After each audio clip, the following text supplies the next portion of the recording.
Alors, je vous le disais quand on se fait de la série temporelle, le fait de mettre de côté une partie de l'échantillon, c'est un petit peu particulier. C'est-à-dire que dans le cas de la cross-validation, je vous ai dit, on prend 25% de l'échantillon, mais de façon aléatoire. Ça, là, c'est mon petit dessin de droite. C'est-à-dire que je vais prendre des observations un peu partout, puis je vais les mettre de côté.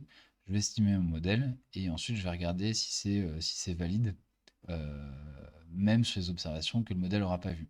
Sauf que je peux pas, enfin c'est compliqué, euh, enfin c'est pas que c'est compliqué, mais ça paraît pas très logique de prendre au sein d'une série temporelle des bouts comme ça.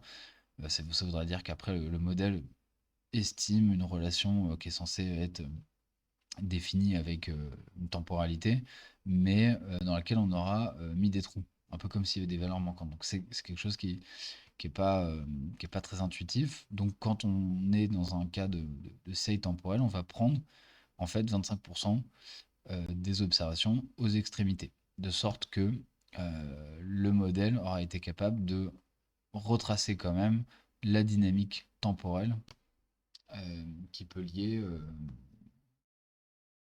X et Y. Euh,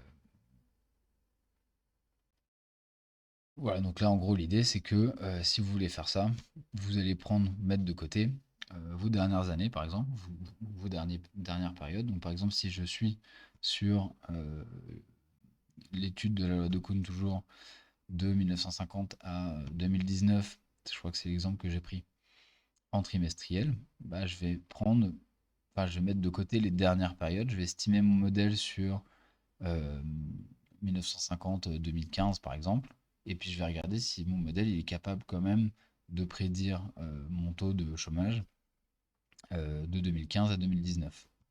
Ça va être un peu ça l'idée. Et après, on peut faire la même chose à rebours en fait.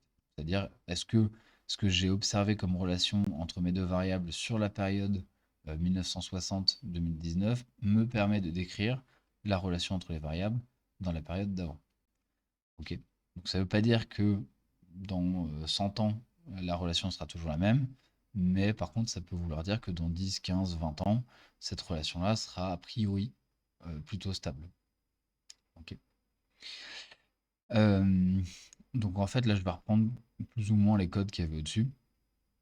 Donc là, j'ai redéfini un échantillon XY avec cette fois-ci 276 observations, ce qui correspond à une période 1950-2019 en trimestriel.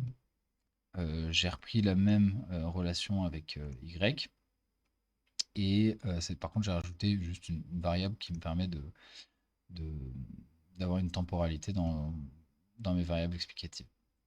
Donc ça, c'est mon nuage de points. Puis quand je regarde l'évolution des deux variables, là, on a...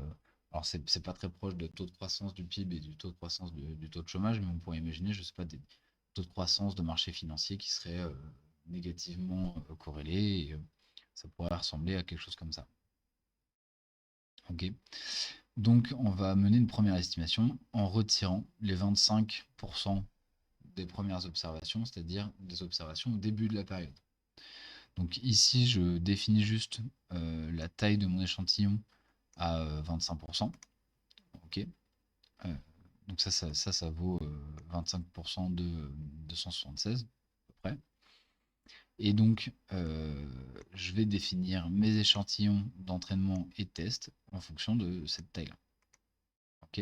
Donc attention, ici, je suis sur du NP-array. Donc si vous travaillez sur des data frames, il faudra adapter le code pour arriver à retenir le début ou la fin de vos périodes. Donc quand je regarde un petit peu ce que ça me donne, déjà ça c'est assez marrant à constater, c'est-à-dire que euh, ici c'est bien mélangé, d'accord? J'ai bien un point ici, un point là, j'en ai là, donc c'est-à-dire que 25% de mon échantillon, c'est pas forcément concentré à un endroit de mon nuage de points. Ok, c'est vraiment réparti un peu partout. Pourquoi c'est important? Parce que du coup, ça va me permettre de tester ma relation en échantillon sur des points qui sont vraiment répartis sur tout l'échantillon. C'est-à-dire que mon échantillon de test va plus ou moins retracer la distribution de mon échantillon d'entraînement. et mon échantillon total. Donc, quand je sépare les deux, ça me donne ça. Ok, donc ça c'est la même chose que tout à l'heure. Et quand je regarde l'évolution à la suite de mon échantillon d'entraînement pour X et de mon échantillon test pour X toujours, alors du coup c'est l'inverse, hein, mais là j'ai mon échantillon test, c'est-à-dire que j'ai retenu 25% des observations, et ici j'ai mon échantillon d'entraînement, donc c'est sur ces observations-là que je vais estimer mon modèle. Donc là je pense bien à me concentrer sur l'échantillon d'entraînement quand j'estime le modèle.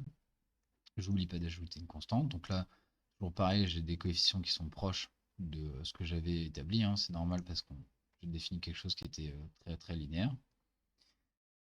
Et, et donc là, c'est la même chose que tout à l'heure. Je regarde comment se comporte mon échantillon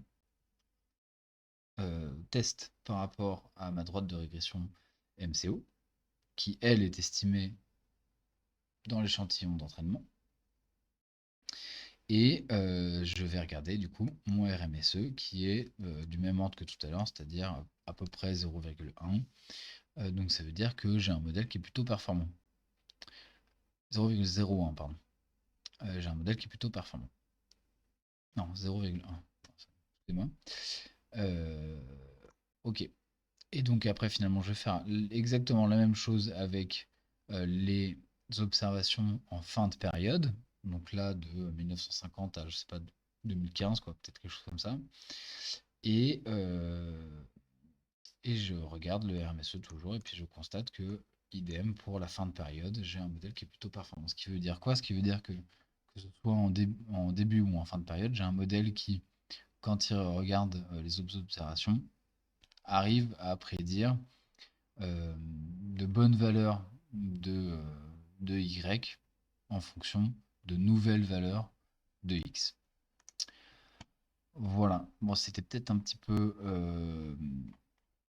rapide comme présentation. N'hésitez pas à revenir sur la vidéo ou à me poser des questions si jamais ça vous intéresse. De toute façon, c'est pas quelque chose qu'on attend nécessairement de vous. Ça peut être un plus. Je pense que ça intéressera. Enfin, c'est quelque chose qu'il faut peut-être commencer à intégrer pour ceux qui veulent notamment faire des mémoires l'an prochain.